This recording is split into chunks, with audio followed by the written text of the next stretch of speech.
Okay. Good afternoon, everybody. I'm Dr. Alberto Lembruni, authorized technical representative for Peroxichem in Italy.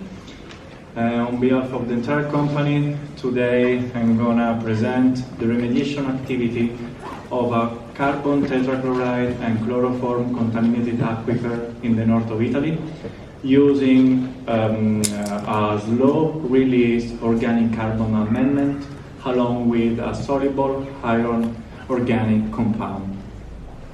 Before focusing on the case studies and on the technologies, just a few words on Peroxichem. Peroxichem is a global leader, has been a global leader since early 80s. We can see the distribution of our offices in this slide: warehouses, technical manager. We support clients in order to satisfy their needs and come up with site-specific solution.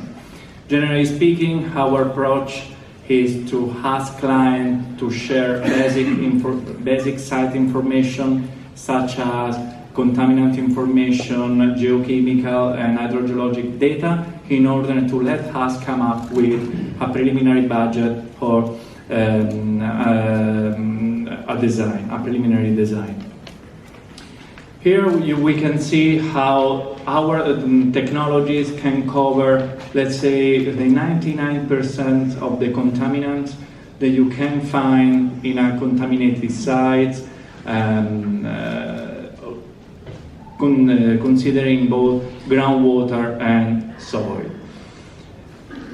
In particular, we can see in this slide the distribution of the different contaminants and in correspondence of the technologies. We have a wide portfolio of technologies that can allow us to provide customized site-specific solution in order to meet the client's need. For example, low budget, strict cleanup goals, or other possible site constraints. In particular, as I said, this presentation focuses on the EHC liquid technology. The technology is based on a fully soluble reagent promoting both enhanced reductive dechlorination along with indirect chemical reduction. In particular, the reagent is delivered to the site in two parts. The first part is the microemulsion, is ELS Microemulsion, where ELS is the acronym for emulsified lecithin substrate. The second part is the iron part, and in particular the name is EHC Liquid Mix, the soluble organo-iron power compound. They can easily mix together on site with water and injected under pressure in the subsurface, and the mixing water content may vary depending on the physical site condition, depending on the client needs, so depending on different site constraints. Once injected into the subsurface in the groundwater, the EHC, first of all, the EHC liquid start to be distributed thanks to the natural groundwater flow. So the diffusing in all the treatment area. In the meantime, the erythrophic bacteria feed on the organic carbon as an electron donor, reducing the redox potential and generating volatile fatty acid during the fermentation process. So the halogenator bacteria use the volatile fatty acid as electron donors for enhancing the dechlorination processes. In the meantime, the iron compound allows the formation in the treatment area of reduced iron minerals, such as, for example, pyrite, magnetate, green rust. And those minerals have the characteristic to reduce contaminants and to enhance the biologic process, so the reductive dechlorination. Because the iron compound is fully soluble, it can be easily injected along with the microemulsion, so it can be distributed in all the treatment area. So let's say that basically in the case of chlorinated solvents, we have both dechlorination processes, I mean the abiotic and the biotic one. So avoiding the formation and the accumulation of the daughter product.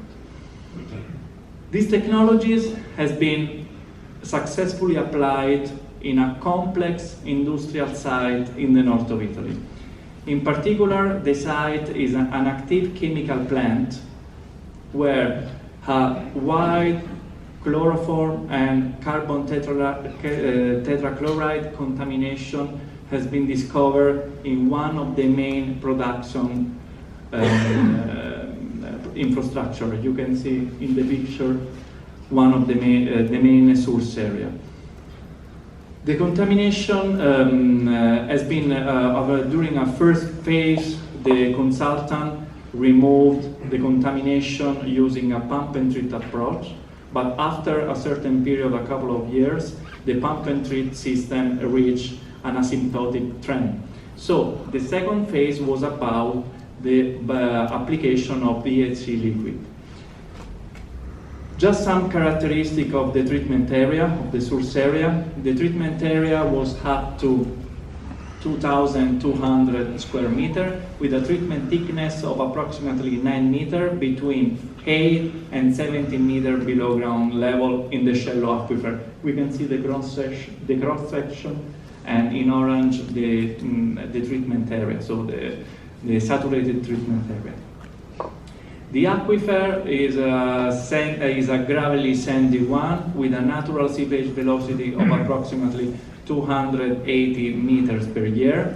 The aquifer has shown natural aerobic condition with a pH value in the neutral range.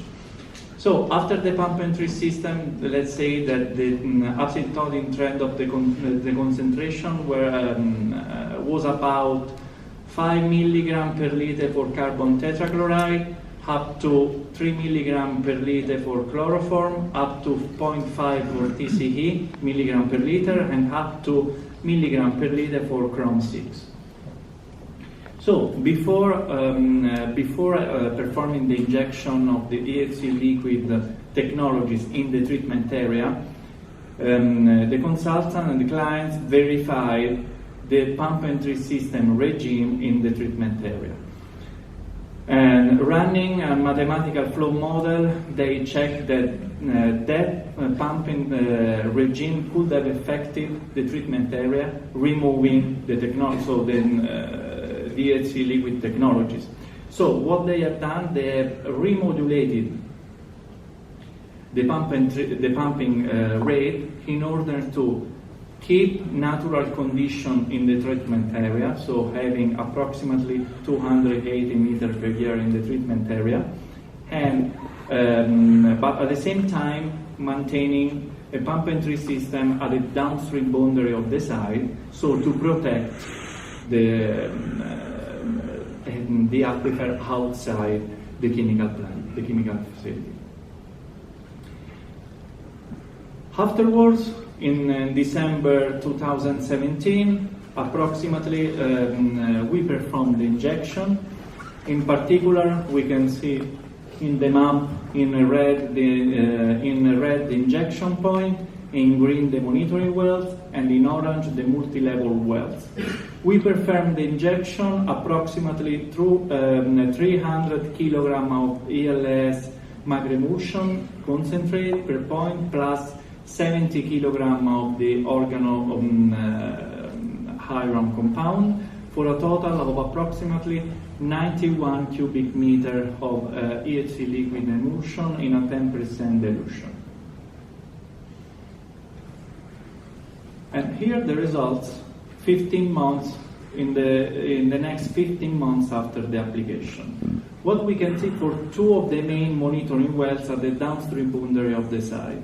what we can see how the decay trend of the contaminants reflect exactly the theoretical trend. In particular, we had a very fast chloroform and carbon tetrachloride decay with no accumulation of the daughter product, thanks to the indirect chemical reduction.